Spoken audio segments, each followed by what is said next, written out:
আসসালামু আলাইকুম। আপনাদের সবাইকে স্বাগতম আমার উনুন ঘরে। আজকে আমার উনুন ঘরে রান্না করা হবে চিংড়ি দিয়ে তিতা ছাড়া সবুজ করলা ভাজি। আর যারা তিতার ভয়ে করলা খেতে চান না তারাও খেতে পারবেন ভীষণ মজা করে। আর করলা ভাজিটা যদি তিতা ছাড়া হয় তবে অবশ্যই মজার পরিমাণটা একটু বেশিই বেড়ে যায়।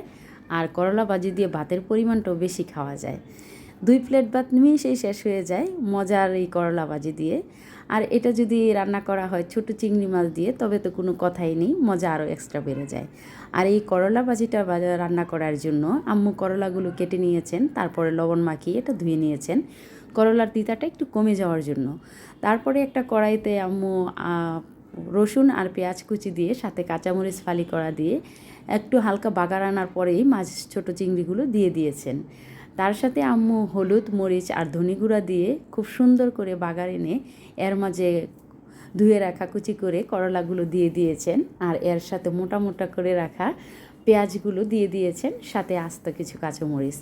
কিছুক্ষণ নাড়াচাড়ার পরে আম্মু এটা ঢেকে দিয়েছেন খুব সুন্দর করে, ভাপে যেন করলাটা একটু সিদ্ধ হয়ে আসে। এরপরে আম্মু একটু বলেছেন উনি রেস্ট নেবেন আমাকে দেখার জন্য, করলাটা হয়ে আসলে যেন আমি নামিয়ে ফেলি। তো যা বলেছেন আম্মু ওইরকম করে আমি করলা ভাজি করেছি। আমার করলা ভাজিটা এখনই শেষ, আমি নামিয়ে নিচ্ছি। যখন আমি লবণ দেখার জন্য করলাটা মুখে দিয়েছি ভীষণই মজা লেগেছিল আমার এই করলা ভাজি। তো আমার ভালো থাকবেন সবাই, সুস্থ থাকবেন, আমার জন্য দোয়া করবেন। আপনারাও সবাই ভালো থাকবেন। আল্লাহ হাফিজ।